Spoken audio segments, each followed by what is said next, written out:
Ladies and gentlemen, welcome back to our 1K here at Game Castle in Austin. We have around 30 players that showed up to battle for their share of this 1K prize pool. Really excited to watch Lorcana this weekend, especially at my local game store. Very excited to be here. My name is Liam with the Illumiteers. I'm here with Aaron, who's out watching the matches actually with our daughter. And we can't thank the 20 Lore Pro team enough for inviting us here to commentate this weekend. If you aren't familiar with 20 Pro, you should be. So definitely check out the Discord server and what they're doing. But we are off to the races here. We have this is round 5 of a 5-round Swiss before heading into the top cut. So these players are playing to get into the top cut here at 2-1 and 1 and 3 and 1. I think if you win, you're in. If you lose, you have a good chance of bubbling out. So both Adrian and Jeremy have a lot to play for here. So here, turn 1, here we have Emerald Steel. Adrian off to the races with his turn 1 Diablo, taking a look at Jeremy's hand. And of course, that's a shift target for Diablo there. Jeremy playing Ruby Amethyst. It's a deck that we either you love to love it or you love to hate it, depending on which side of the fence you're on. Jeremy probably more on the love to love side, trying to take this into the top cut. So these Emerald Steel decks, we've seen these in previous rounds. Emerald Steel really plays this sub game. Yes, they want to get to 20 lore, but their sub game is I want to put my opponent into top deck mode as soon as possible and disrupt what you're trying to do. One of the ways you do that is through this strong Floodborn opening that this set 4 has allowed, with Bucky on turn 2, followed by a Floodborn. Now you can shift Diablo on turn 2, which we didn't see here, and you can start playing out Floodborn as early as turn 3 without the shift line. We do see that here with both a Flynn Rider and then the Flynn Rider, gosh, I forget the sub name, in love with himself. His own biggest fan, that's what it is. Shifting out in one turn to enable that discard. So we saw the 1-cost Flynn and now the 4-cost Flynn shifting out for 2, forcing a discard off that Bucky on turn 3. So Adrian kind of off to the races what he wants to do here, playing his Diablo 2, Floodborn 3, and starting to whittle away at Jeremy's hand. Jeremy, though, hasn't played much yet, and so without much on the board, has still maintained a pretty healthy hand size. Playing a Sisu here on turn 3, it's a card that can do a little bit on offense, but really just able to get a little bit of lore, perhaps threaten something if Adrian leaves it exposed, but Adrian probably won't leave that Bucky exposed to be challenged. And Flynn down there with evasive, not choosable by Jeremy in a challenge. So we'll see how we leverage this Flynn going forward. Adrian playing an ink, choosing to do nothing and passing the turn. You may wonder, of course, if you're watching, why not quest there with the evasive Flynn Rider? Flynn Rider has an ability that says that he loses 1 lore for every card in your opponent's hand. So in this case, sitting there with 0 lore, Jeremy being over, 4 lore. So could quest with it, but you would quest for nothing essentially.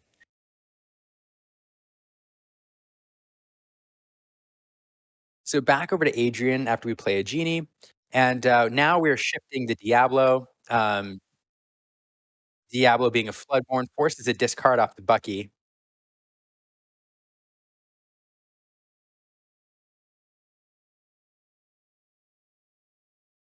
Of course, since it's quested, that Floodborn able, or I'm sorry, since it's shifted, that Floodborn's ink is dry. It's able to quest immediately, and now that Diablo sits there exerted, able to draw a card when Jeremy draws a card on his turn. But it looks like we're going to brawl that Diablo, get it off the board, prevent that card draw from this point moving forward. And Genie, supportive friend. That's so fascinating card here. It's not a card that we see terribly often in the meta. In fact, I've only seen it played a handful of times. Last set and this set, but fun little card. Whenever it quests, you can shuffle this card into your deck to draw 3 cards. So anytime you get to use 1 card to draw 3 cards in any card game, it's just good. Genie, of course, requires a setup, but here able to pay off for Jeremy, netting him 3 cards, which when you're playing a deck that wants to force you into top deck mode is not too shabby at all. It does take up an inkable slot, which is one of the reasons I venture to guess that we don't see it terribly often. It also has 3 strength, which makes it vulnerable to cards like Mana Medusa, and maybe Brawl with an ice block or 2. So definitely a risky card to play, because if you play it and you don't get the payoff, then it's taken an inkable slot for nothing. But when it works, it sure works, and it's worked for Jeremy here, giving him an extra 3 cards. Adrian on his turn played Beast Tragic Hero. Beast, a fantastic card to play in the mid game for any steel deck, a card that nets you an extra card every turn as long as it's undamaged. Um, there it is showing off on the right hand side of the screen there. So one of the cards that Steel really is looking for in the mid game to keep their card draw going, especially in a deck that uses a lot of Floodborn and shifts. You're expending a lot of cards out of your hand to set those up. And so recharging your hand in the mid game is oftentimes necessary, but it certainly never hurts. So here, Amethyst doing what Amethyst does, playing a rabbit to draw a card, bouncing the rabbit to draw a card. So Jeremy, again, just keeping his hand at a healthy size, knowing that Adrian leans heavily into discard, and so trying to keep his hand size up, and also to draw into the end game cards that he needs. So I'm not sure exactly what Jeremy's end game is here. We do see him use. I say that because we've seen him use Genie, which is not a card we see terribly often. So it could be, something a little bit off meta. But what a lot of Ruby Amethyst decks are doing nowadays in set four is using Queen's Castles, excuse me, as their end game finisher. It's a card that's pretty hard to respond to with 7 in the willpower line. Even cards like Maui that can rush for 6. It's difficult to remove the Queen's Castle. So oftentimes, what you see now, like you saw at the 10K, you saw Lucas Serrano do this to win the 10K in Charlie's Collectible Show in Atlanta last weekend. Is in the mid game, use your rabbits to draw cards, kind of push the lore total a little bit, and then get to a point where you can drop 1 or 2 castles on the board that just stick because it's difficult to remove them, and then you can use goats to close down the game. So we're kind of at that point in the game where Jeremy's probably looking to drive the lore total a little bit, and, maintain control of the board. As he can. For example, we do see a Be Prepared in his hand that he can play on turn 7. But then, continue to draw cards into those Queen's Castles and then those Goat Bounces if possible.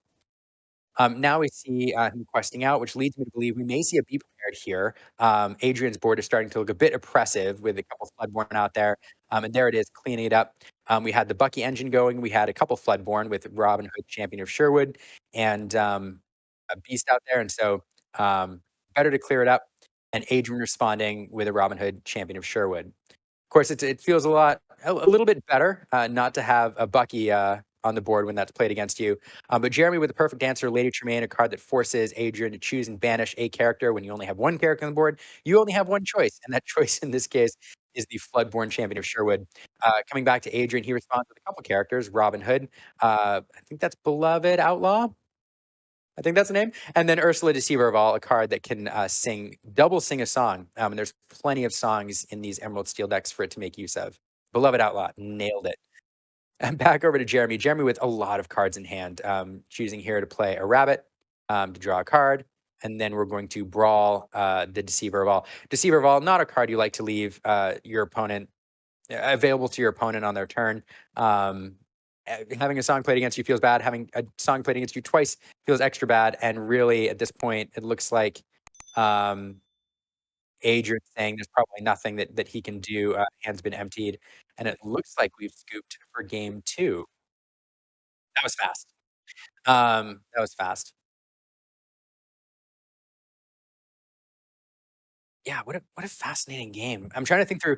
So the interesting, like the fascinating part for me, is the genie. Not a card you see again super often, but um, anytime. But as I said, anytime you're drawing 3 cards is just great. But particularly against this discard package, if you can net that 3 cards. It really is going to put Adrian, on his back foot as he tries to empty your hand. So what an interesting play. Um, Probably not as good again against Ruby and other cards, but against Steel, this damage-based removal, I mean, I suppose you do have a long game Zeus to remove it, but cards like, Strength of Raging Fire, in the early game and, Let the Storm Rage On, are not gonna be able to remove Genie, on their own probably before Genie can quest and net those 3 cards. So, an interesting card to mix in here. It does take an enable slot, but I think that may be what made the difference here in the last game, abling to give Jeremy, some more cards that he needed, but also crucially to give him some discard fodder as Bucky did some work on his hand with those Floodborn. So, interesting build.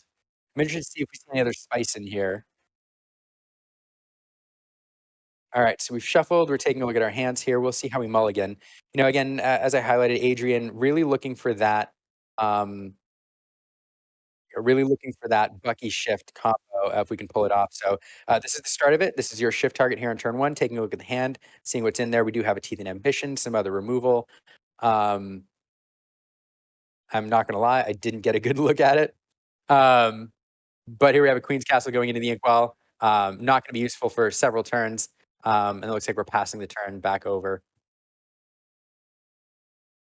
So we do have the Bucky there. I can see it second from the left. So I'm venture to guess we're going to play or ink the Ursula there, play the Bucky. Now we're setting up the Floodborn shift, starting to do some work on Jeremy's hand. Um, We'll see if we have the Diablo shift. I think we do, but we didn't choose to use it here. Obviously, he knows that Teeth and Ambitions is sitting in Jeremy's hand. Jeremy doesn't have a target for it on his side of the board yet, but nevertheless, Adrian choosing not to leverage the Bucky discard or the Diablo discard just yet by shifting. Also, probably doesn't have an action to discard now that I look at his hand. So, it does feel good sometimes to play that shift um, early, but having to discard a card, especially when you're on the play, hurts sometimes. So maybe no action, song available or action available to discard. But we do see the Bucky or the Diablo played on turn three, forcing a discard, and now starting to go wide with this board here. But there's the brawl, removing the Diablo, getting rid of that card draw. Jeremy with the removal he needs to keep things a little bit under control. Um, but it took a card to get rid of a card. And with the ink, again, Jeremy's hand size is whittling down a little bit. So if we see, a few more Floodborn, things could be a little challenging unless we get another Genie or a Rabbit on turn four to start to recharge the hand. But there's the Flynn Rider, the evasive with 4 lore, who loses a lore for every card in your opponent's hand. Used primarily here as a discard fodder. But here we have the Rabbit on turn four. I mean, this is really what Jeremy wanted to do turn four, play the Rabbit or that Genie that he's running to maintain a hand size as you're building up towards the end game when some of your 6 and 7 cost removal becomes available to keep control of the board. And here we have another Floodborn, forcing Jeremy to discard a card. I do see a Be Prepared there, which he's going to want to build towards. But here's where things get stressful. Jeremy has 4 ink, and he's going to need 3 more ink to get to that Be Prepared, which he's holding on to, I believe. So having to ink a card, every turn. But gosh, drawing into the perfect card here. Rabbit available to sing friends from the other side. That's another 2 cards. Giving him another card to ink, perhaps another card to play. But Jeremy really planning out his next few turns here. I think he's looking at the inkables available and trying to decide, which one of these am I trying to save to make sure that I can play this Be Prepared because he knows that's is out. Here we are playing Brooms and Chernobog's Followers. Brooms drawing, being banished upon the play of Chernobog's Followers to draw a card, bouncing the Rabbit back to draw a card, and so able to recharge a couple of cards here. And there goes Brooms into the Inkwell, and now we're 2 turns away from the Be Prepared being available. Adrian drawing a second card off this turn due to the Beast Tragic Hero being undamaged, and Adrian drawing into probably an Ursula Deceiver. Be Prepared, the only card able to be targeted, but also Be Prepared is the perfect card to target right now. Oftentimes, you think of Ursula Deceiver, you people want to play her on curve, or at least in the early game, to kind of take a look and see what's there, and perhaps get rid of an early game song. But really, planning around your opponent's strategy and trying to hit at the exact perfect time is what you really want to do. So Jeremy here, we have 1, 2, 3, 4, 5 inks. So it's a turn early. He could have hit it on turn 6. But choosing here to take a look, perhaps where there might be 2 Be Prepared, so wanting to take a look and plan around that, picking that out right now. And the reason it's so important to wait, you think, sometimes you think, well, why not get rid of the Be Prepared early and see what he has just in case. But for a couple of reasons. One, it's possible Jeremy's drawn into it later in the game. But two, I think the more important reason is Jeremy's gone through the last several turns thinking, all right, all I need to do is get to turn 7 and I can play this Be Prepared and reset things. And so he's planning inking decisions. He's planning board state, decisions all around being able to play this Be Prepared on turn 7. And having played into that strategy for the last 2 or 3 turns, now having that removed makes things a bit tricky. It may have changed the way he played in previous turns had that Be Prepared not been available on turn 7. So Adrian here, kind of sitting in the driver's seat as far as board state goes and lore goes. Knowing that Be Prepared isn't there, Adrian choosing to go wide here, dropping that Robin Hood Champion of Sherwood on the board, really inviting Jeremy to find that next be prepared in order to clear the board and stabilize things. Questing here, let's see. Jeremy has two cards in hand, I think, which would make Flynn Rider a two lore character. Not drawing into a be prepared, we do have a Maui, which can challenge into the Ursula or the Diablo. But really, those were vulnerable to the two characters on the board anyway. We do have the Rabbit available to enable you to go find some mass removal while allowing the characters on board to deal with the Ursula and Diablo, which is what happens. But one thing Jeremy has to think about now, he's got to do the math with the cards that he's playing and that Flynn Rider there. Here we have the Genie that we saw previous game, and we have a Fox come on the board to and bounce the snake. And Genie again setting up for a next turn 3 card draw, hoping to draw into that mass removal. I think we have no cards in hand right now, and if that's the case, then Flynn Rider is a 4 lore character, so we have 7 lore showing on the board with Bucky and Robin Hood, bringing threatening 18 lore in with the Beast. There, that's threatening game on the board. Um, it would have been a game on the board anyway, I suppose, having not quested this turn. So the evasive Flynn Rider with 4 lore questing, going to 15 lore. Robin Hood, Champion of Sherwood, banishing Medusa, which will also gain Adrian 2 lore. Robin Hood, Champion of Sherwood, gives you 2 lore every time you banish a character in a challenge. So sending Adrian up to 17 lore. And now Jeremy really looking, I mean, he's been thinking be prepared for the last several turns. He's really thinking it now. Adrian up at 18 lore. He's going to draw. Probably didn't see it. Even if he did, we know we're going to quest with this Genie anyway. Shuffle it back into the deck, and we're going to draw 3 cards. Jeremy is topped, is drawing for a be prepared now. We all know it. Let's see if he draws it. If he does, there's plenty of removal in this deck, which will allow him to remove things from the board as they're played. It'll be difficult. He'll need to draw several cards to prevent Adrian from closing out the game with a simple quest. We're gonna look. Did we get it? We did not. I don't think I see it. And with that, Jeremy is looking. He's trying to consider if he has anything that will allow him to draw some cards here. If we drew into a friend, perhaps we could sing it with a fox, but um, I don't think we drew into anything. So just checking his hand one more time, seeing if there's anything he can draw, because he needs to remove several characters in order to prevent Adrian from winning the game. Um, and I just don't see the outs. So we do have a card that will allow him to draw a card. It's Maleficent, which will allow him to draw a single card. The Be Prepared would have been brutal there.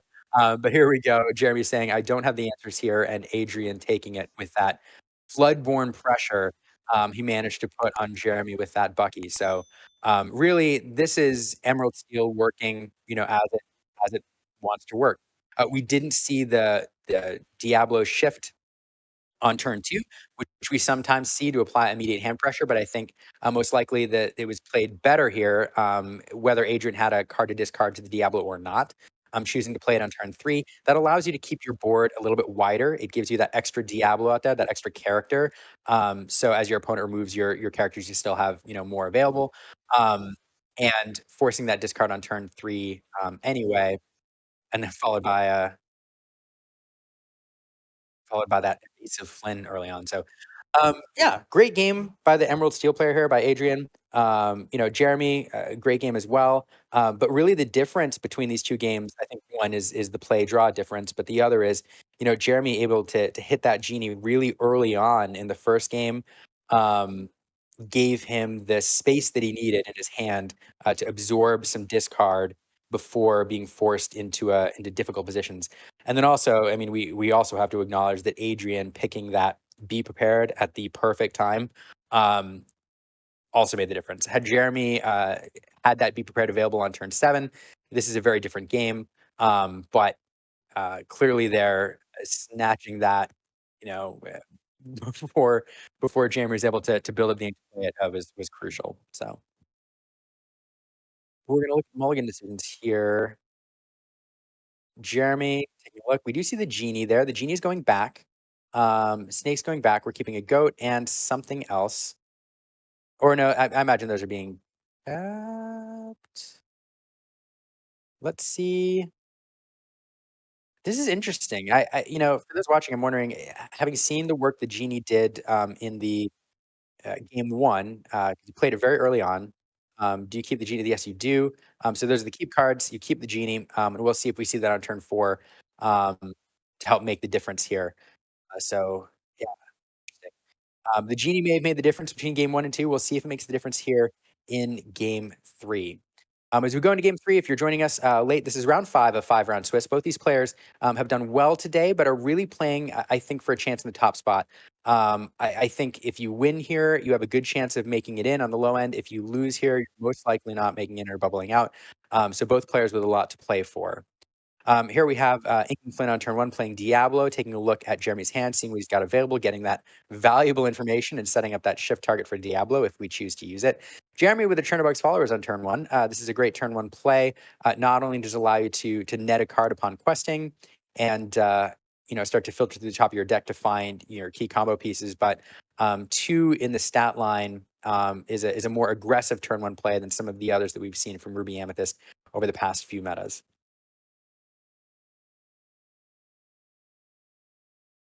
So Jeremy, taking a look here, several options available, trying to figure out what to ink, and there's also the decision about whether you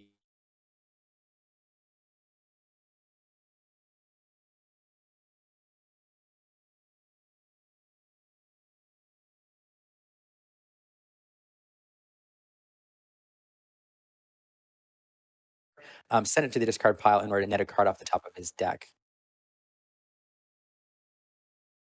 Okay, here we are, turn two. I lost the stream for a second there, but we are back.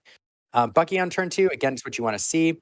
Bucky, okay, so here we go. Discarding a card, shifting the Diablo. We do see the shift here, enabling the quest and inviting a response from Jeremy. So um,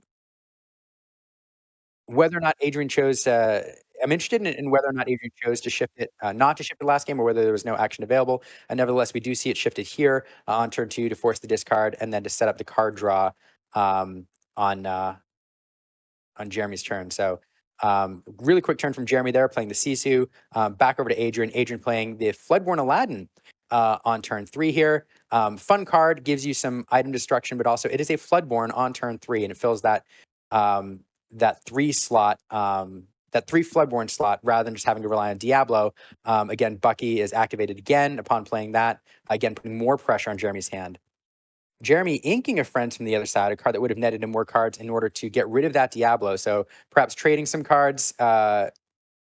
So friends from the other side is a lot less palatable when your opponent is also gaining cards.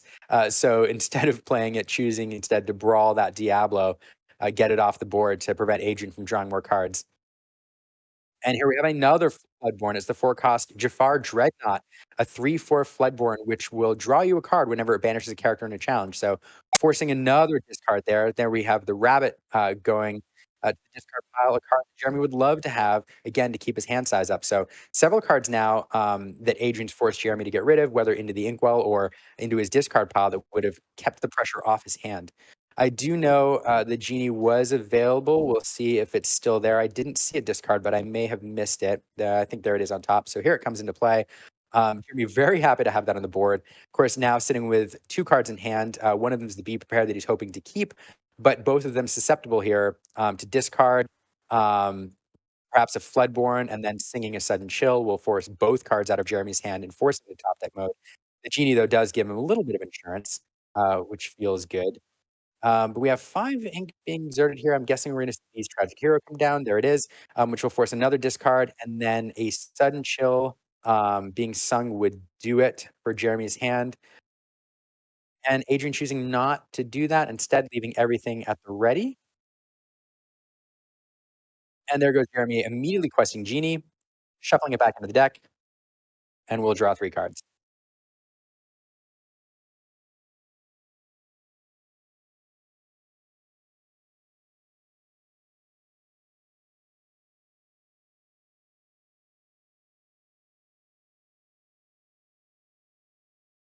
So let's see what we're into here. I do think, we're hoping to draw some inkables, is one thing. We don't want to be sitting with too many uninkables there. And really, Jeremy is hoping to get to turn seven again. Getting to turn seven, being able to play the Be Prepared completely resets this game. And so several turns to squeak that out.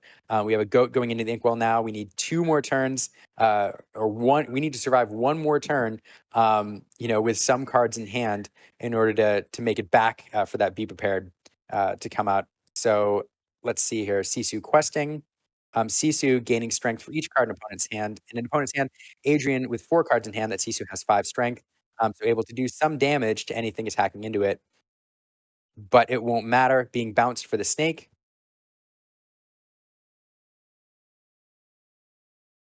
So that's a quick two lore there.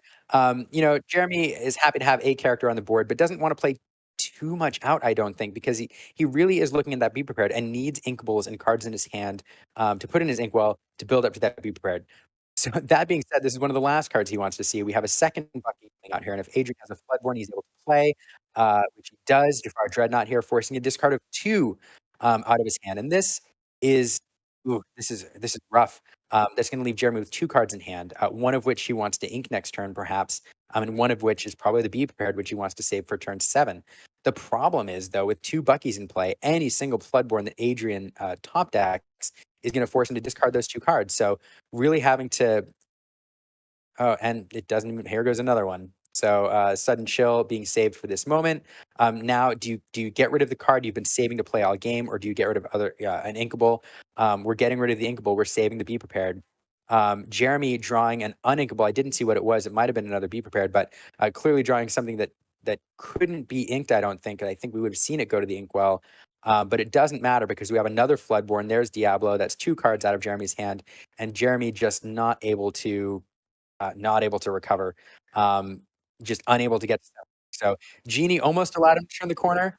I mean, a really fun card to see built into this deck, but gosh, that hand pressure from Adrian, the second Bucky, I think, was really the backbreaker, as it were, but just a really, really, really strong opening from this Emerald Steel deck. It's what it wants to do. It wants to first turn Diablo, second turn Bucky, third turn start to play Floodborn. In this case, we shifted the Floodborn on turn 2 and never stopped with the Floodborn characters every single turn, forcing Jeremy to discard and never letting him get to be prepared territory. And that's really where he needed to get to. This game changes completely if we get to turn 7 and be prepared is played, but unfortunately, never got there for Jeremy. So, Adrian, congrats on the win.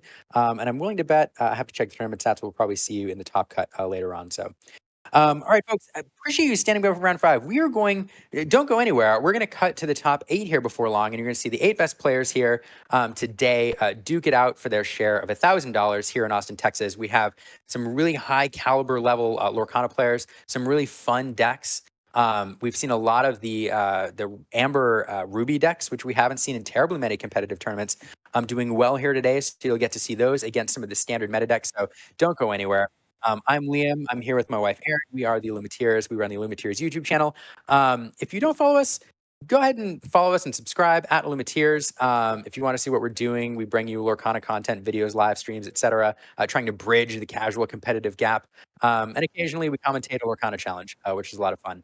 And I also have to mention the other two parties involved today. Game Kastle Austin, thanks so much for hosting us here and hosting this tournament, providing a space for all of us to play on a weekly basis, not only these competitive tournaments, but leagues, and being so welcoming to new players, which is what Lorcana is all about, really, right? It's about community and being welcoming to new folks as as we're competing and doing in-person play here. And then the other folks, you see their name on the stream here, 20 Lore Pro, fantastic community. They're also all about helping new people into the game as well as competitive play.